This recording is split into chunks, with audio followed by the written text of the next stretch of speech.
seed bed is nicely raked, very fine, and we'll make a shallow drill here. I prefer this draw hoe or onion hoe. Short jerky movements like that. And then we'll tidy them up a little bit by hand. That's perfect. So that's about 2 centimeters deep. It's probably deeper than what you'd instinctively do, isn't it? Yeah.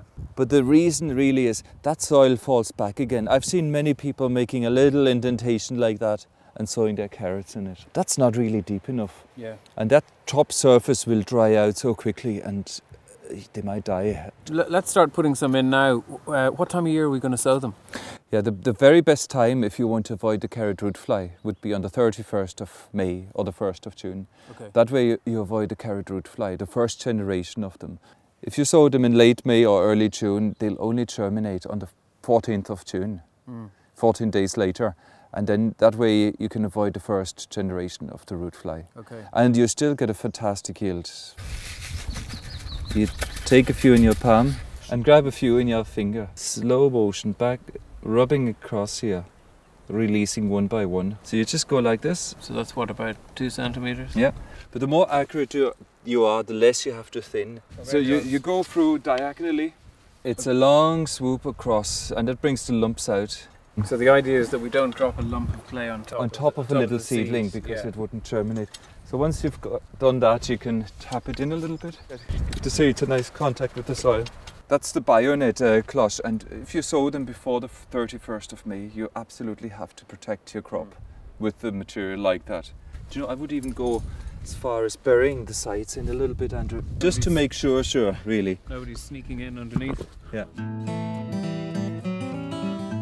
After sowing the carrots, they've coming up pretty well in the required spacings. What work do we need to do? Generally, I think they're very well patched. And do you know why I'm so hesitant of thinning them or do anything with carrots? Right. So you attract the root fly. Okay. So any smell of that. If you go around thinning your carrots now, yeah, they'll come from miles and find them and attack them.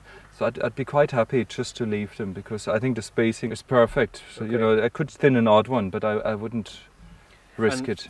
If you are thinning a carrot, are we breaking off the foliage? Are we pulling up the carrot? You'd pull them out, and the important bit is to remove them, to take them in a bucket and put them into the compost container, get rid of them, away from the garden. The worst would be to leave them here.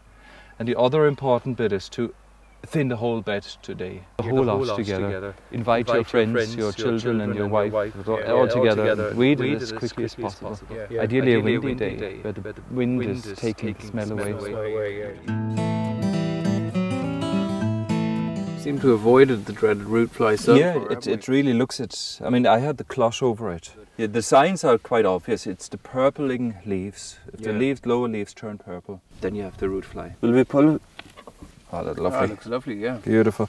And see, I like that it's a right balance between top and root. Okay. And during the season then, do we feed our carrots at all? Oh, not at all.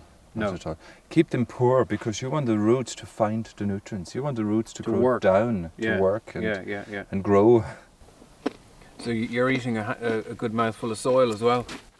Oh, it's very good for you. Apparently it has all those happy hormones in it. The soil does? And you notice they grow fairly straight, and that's due to my peat soil.